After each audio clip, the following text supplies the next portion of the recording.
Do you think your money's really safe? Hmm. Hmm. Do you trust the government to insure your deposits? Hmm. Hmm. Anyway, check this out, guys. And Happy New Year.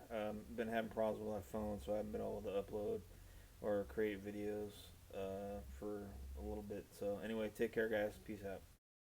Accessible when people need to know, but I don't think you have much hope of reaching a public that doesn't have a professional need to know. I completely agree with that. I almost think you'd scare the public if you put this out. Like, why are they telling me this? Should I be concerned about my bank? Like, my insurance company doesn't tell me what they're doing with my assets. They just assume they're going to pay my claim. Right? I think you've got to think of the unintended consequences of taking a public that has more full faith and confidence in the banking system than maybe people in this room do. That we want them to have full faith and confidence in the banking system. They know the FDIC insurance is there. They know it works. They put their money in. They're going to get their money out. So there's a select crowd of people that are in the institutional side. And if they want to understand this, they're going to find a way to understand this. There's a bunch of law firms represented in this room. There's a bunch of people who charge them by the hour a lot of money to explain this all to them.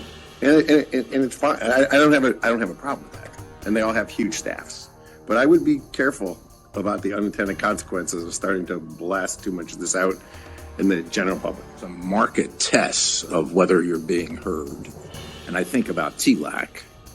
So TLAC should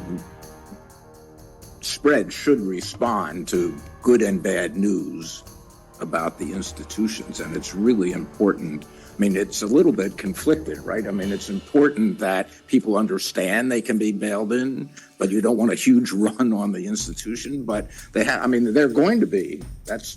And it could be an early warning signal to the FDIC and the primary regulators when these things happen. And there may be some other prices. This is similar to what Jay was saying in the market that you can tell whether people understand who's going to be protected, who isn't going to be protected. It would be, I think, an interesting study to look at the evolution of market prices in a situation like March of 2020, for example, and see whether people understood what might happen. To some of Dick's early comments, I do think it is hard to get a lot of demand for transparency right now in this sort of period of peacetime. But that is going to flip, and it's going to flip probably even faster than we saw in 2008, where the need for communications really quickly in the social media world to avoid disinformation, to have some holding patterns for things like, I remember in the early days of bail-in, people saying they're coming for my deposits, right? So just holding communications that you can pull out that are helpful to deal with disinformation, some very simple things, and how quickly you'll be able to deal with different constituencies. For example, as liabilities are further up and closer to harm's way, when are you going to be able to give them some comfort, if any? How do you deal with foreign operations? How do you communicate to some of those different groups?